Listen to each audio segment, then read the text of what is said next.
pada adik-adik remaja yang masih mencari identitas diri, yang ibarat kaset masih kaset kosong, mudah diisi oleh apapun. Pandai-pandailah memilih teman dalam bergaul, karena banyak orang yang tadinya baik-baik, ketika terseret dalam pergaulan dengan orang yang tidak baik, kebaikannya menjadi lentur dan luntur. Tapi berapa banyak bajingan-bajingan tengik, orang-orang yang berlumur noda dan dosa, tiap hari melakukan maksiat, namun bergaul dengan orang yang baik-baik, pada akhirnya sedikit demi sedikit beringsut dan berangsur dia terbiasa mengikuti kebaikan-kebaikan. Saya tekankan ini kepada remaja karena mereka masih mencari identitas diri. Apa yang mereka lihat mereka mau, apa yang mereka dengar mereka ingin tahu. Coba lihat kehidupan remaja. Pulang nonton film Rambo, pengen jadi Rambo, gagah, maunya belekai melulu. Pulang nonton film Superman, pengen bisa terbang. Pulang nonton India, nyanyi melulu. Wajar, mereka masih mencari identitas diri. Saya ini sebenarnya siapa? Lingkungan, pergaulan akan membentuk itu. Karena itu pandai-pandailah bergaul, karena ia sangat besar pengaruhnya dalam ikut membentuk kepribadian manusia. Apalagi sifat yang jelek lebih cepat menularnya ketimbang sifat yang baik. Sifat yang baik, watak yang soleh itu lambat sekali untuk menular. Tapi yang tidak baik, kan prosesnya mah kalau remaja biasanya mula-mula dengar. Karena dengar lalu pengen tahu. Karena pengen tahu lalu ngeliatin. Begitu ngeliatin kan pengen nyobain. Setelah nyobain ketagihan. Nah, ini prosesnya. Yang namanya ganja, morfin, narkotik awalnya kan begitu. Mula-mula denger katanya kalau sudah fly to the sky, sudah melayang ke langit katanya, disitulah puncak kebahagiaan. Mulanya cuma denger. Karena denger pengen tahu. Karena pengen tahu lalu ngeliat, kumpul sama orang yang suka ngeganja. Setelah ngeliat, nah pengen ngerasain.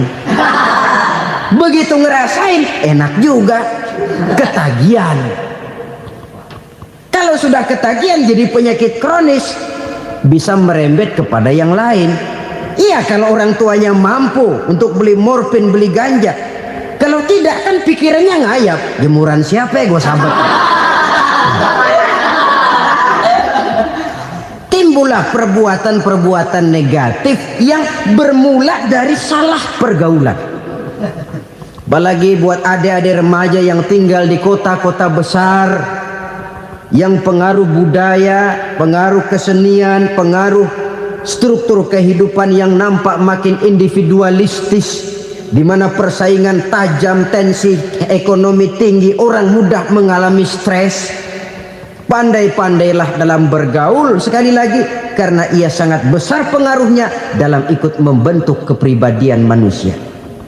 Orang bahagia punya kendaraan yang cepat, artinya punya pergaulan yang luas, dan lingkungan pergaulannya terdiri dari orang-orang yang soleh. Kemana dia pergi ada teman, kesulitannya ada tempat dia cerita. Tapi kalau sudah menyendiri, hidup sendiri, kesulitan dipikiri sendiri, bisa mati belum waktunya. Tidak ada tempat berbagi rasa, tidak ada tempat bercerita, tidak ada tempat mengurangi beban dalam kehidupan.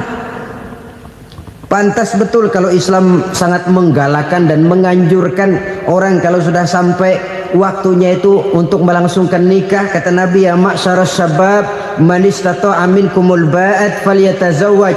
Hai para pemuda, kalau sudah mampu memberi nafkah, kawinlah, nikahlah kamu. Kenapa? Sudah ada teman hidup, tempat berbagi rasa.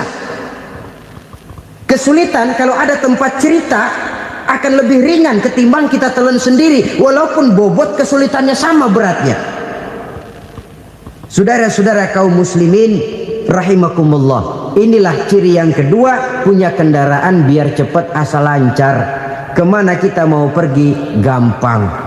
Dengan kata lain, setelah hati yang luas, pergaulan yang luas. Dua.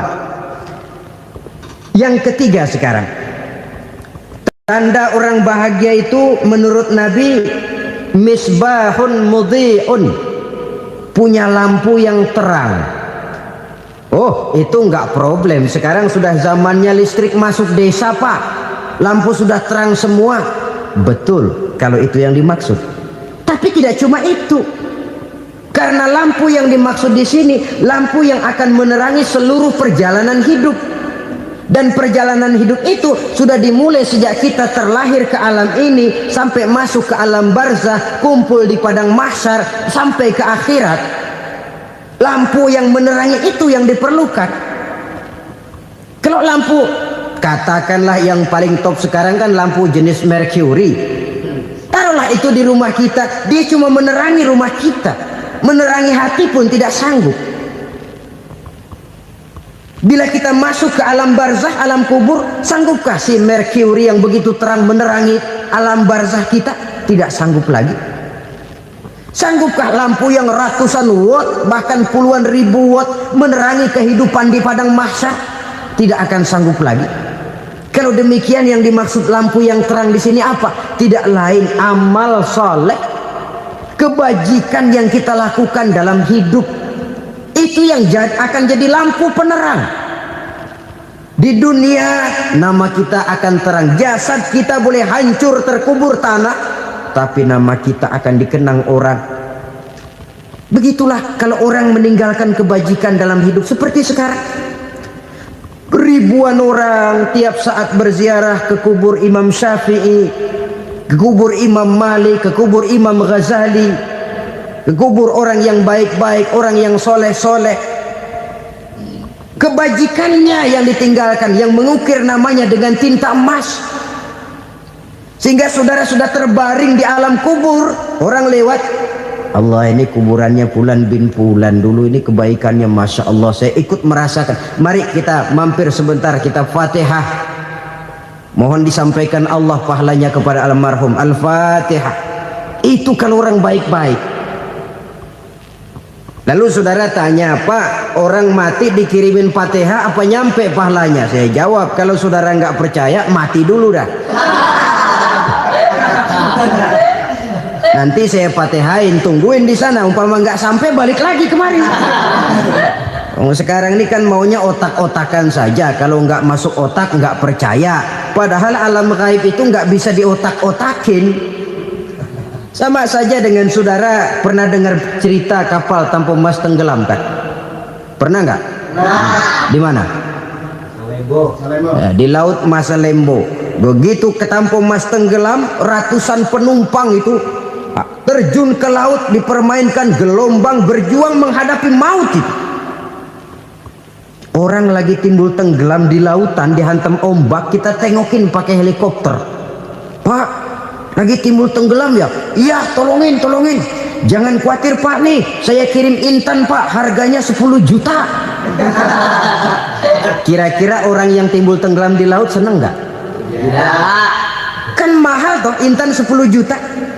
Kenapa dia nggak senang? Karena intan 10 juta dalam kondisi seperti itu tidak sanggup menyelamatkan dia. Dia akan girang kalau dikirimin ban mobil bekas, dikirimin papan terentang atau bambu. Intan yang 10 juta dia nggak girang.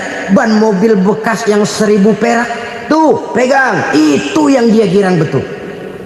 Inilah sebabnya Nabi berkata, mal mayyitu fi qabrihi illa kal ghariqil mutaghawwis. Orang yang meninggal di alam kuburnya seperti orang timbul tenggelam di lautan. Yantaziru da'watan min ahli, menunggu doa dari keluarganya yang masih hidup.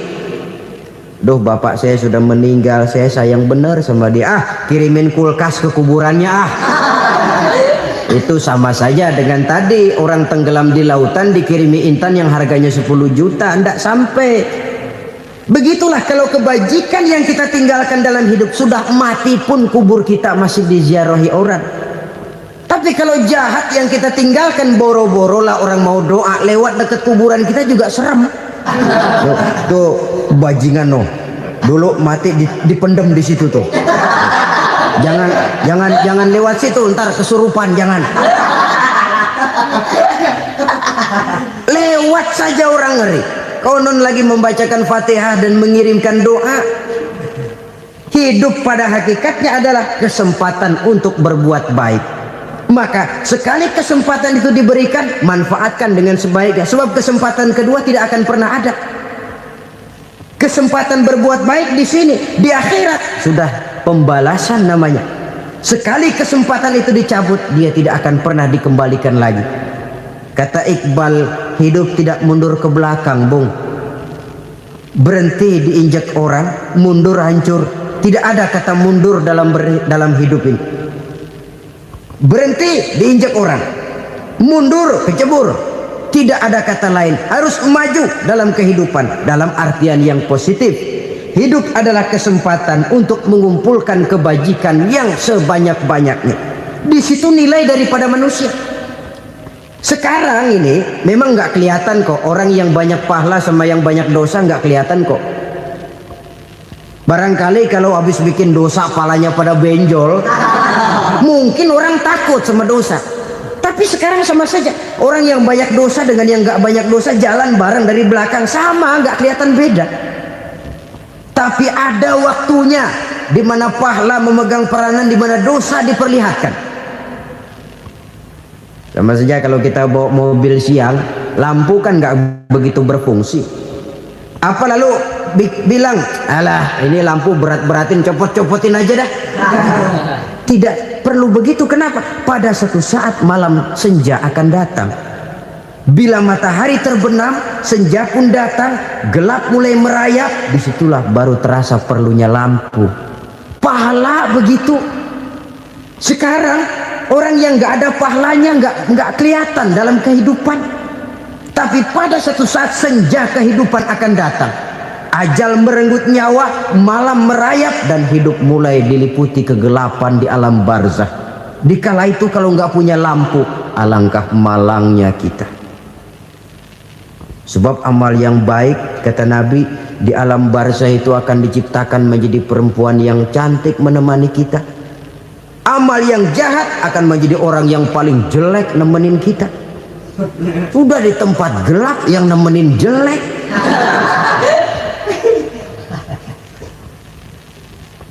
Kaum muslimin rahimakumullah.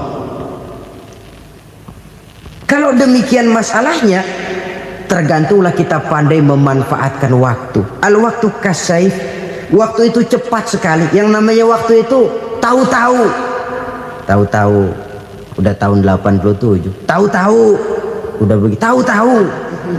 Yang kemarin anak-anak, sekarang udah pada punya anak. Tahu-tahu saja itu. Begitu cepat waktu berlalu. Kalau tidaklah pandai kita memanfaatkannya, akan rugi kita. Nabi bersabda, man kana yaumuhu khairun min amsihi fahuwa rabih. Barang siapa yang hari ini lebih baik daripada hari kemarin, itu orang untung. Hari ini lebih baik daripada kemarin. Bulan ini lebih baik dari bulan kemarin. Tahun ini lebih baik dari tahun kemarin. Itu orang yang beruntung. Tahun kemarin sembayangnya maghrib doang, sekarang udah tambah isya. Tahun kemarin cuman Idul Fitri aja ngancem bener, sekarang udah tambah Jumat, lalu tambah lagi maghrib, tambah lagi isya, dan selanjutnya. Hari ini lebih baik daripada kemarin, itu orang yang beruntung. Wa man kana yaumuhu mislu amsihi fahuwa khasir. Lalu barang siapa yang hari ini sama saja dengan hari kemarin, itu orang rugi. Hari ini sama dengan kemarin, rugi itu. Bulan ini begitu, bulan kemarin begitu, tahun ini begitu, tahun lalu juga begitu. Rugi itu orang. Rugi apa? Rugi umur. Umur tambah, amalan gak pernah tambah. Dan saya pikir lebih merupakan azab ketimbang nikmat kalau orang dikasih panjang umur cuma untuk numpuk dosa. Mending mana? Panjang umur banyak dosa sama pendek umur dikit dosa? Mending mana?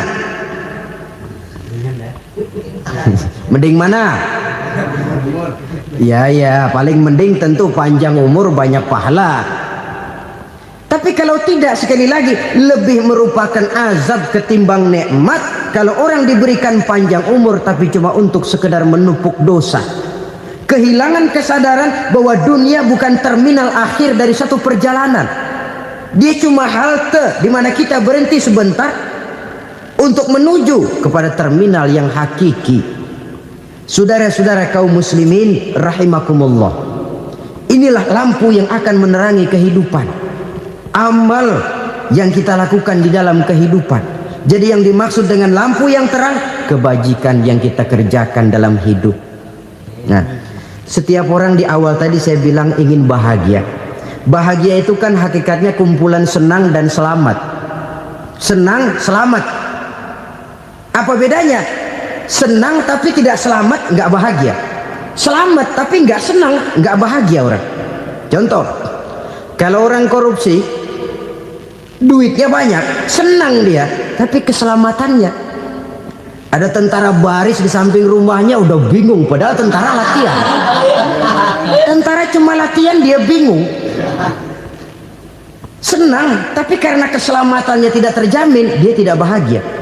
Sebaliknya pegawai negeri jujur benar, cuma segaji-gajinya, selamat nggak korupsi, tapi melarat, ya nggak bahagia juga, kurang senang. Kesenangan dan keselamatan untuk dunia saja, ya sekali lagi, kalau cuma sekedar untuk dunia saja, bisa dibeli pakai uang, bisa dibeli pakai uang. Saudara ingin selamat, bisa dibeli pakai uang. Saudara ingin senang, bisa dibeli dengan uang. Tapi setelah mati masuk ke alam barzah, habis kekuasaan uang. Nggak bisa lagi beli keselamatan pakai uang, tidak mungkin lagi membeli kesenangan dengan uang. Di situ pahala yang megang peranan. Makin banyak pahala, makin banyak saham untuk membeli kesenangan dan keselamatan, untuk memperoleh yang namanya bahagia. Dan jangan lupa loh, di alam barzah kita nggak sebentar, menunggu datangnya kiamat. Loh iya, kalau kita begitu dikuburin terus kiamat datang, untung. Tapi kalau masih harus 1000, 2000, puluhan ribu tahun yang akan datang, dalam satu penantian yang begitu lama, tanpa saham untuk memperoleh kebahagiaan, satu kemalangan yang tidak ada pernah putus-putusnya. Janganlah tergelincir oleh kebahagiaan sebentar yang menipu dengan mengorbankan kebahagiaan hakiki yang berjangka panjang. Apa artinya senyum sejenak kalau harus ditebus dengan tangis seumur hidup? Biarlah kita minum jamu, pahit memang, getir memang, tapi kan besok badan sehat. Daripada sekarang minum sirup, manis memang, enak memang, tapi bibir pada jontor besoknya. Sirawan, batuk, nggak karu-karuan. Banyak orang tertipu oleh kesenangan yang sebentar. Padahal laisa kullu ma yalma'u zahaban. Belum tentu semua yang berkilat itu emas. Belum tentu semua yang gemerlap itu intan. Karena itu, marilah manfaatkan kesempatan yang diberikan Allah ini untuk mengumpulkan kebajikan yang sebanyak-banyaknya. Yang terakhir sekarang, yang keempat, tanda orang bahagia kata Nabi. Zaujatun salihah. Orang bahagia itu tanda yang keempat kata Nabi, punya istri biar cakep asal taat. Sudah surga itu sudah. Cakep taat. Istri kayak gitu, kalau belum mati jangan dikuburin dulu itu. Sudah cakep taat lagi. Tapi kadang-kadang enggak, udah jelek ngadat melulu. Apa yang mau dipilih? Sebab itu Quran mengatakan istri pakaian untuk suami, suami pakaian untuk istri. Kenapa suami istri diibaratkan pakaian? Alangkah tingginya gaya bahasa Quran ini. Suami istri teman hidup, hidup perjalanan panjang. Sejak kita dalam rahim sudah ada hidup kan di sini. Sampai ke alam dunia, masuk ke alam barzah, kumpul di padang mahsyar, sampai menuju akhirat, itu perjalanan hidup. Carilah istri atau suami teman hidup yang membawa manfaat tidak hanya kehidupan di dunia ini, sampai di alam barzah, sampai di padang mahsyar. Suaminya mungkin meninggal lebih dulu atau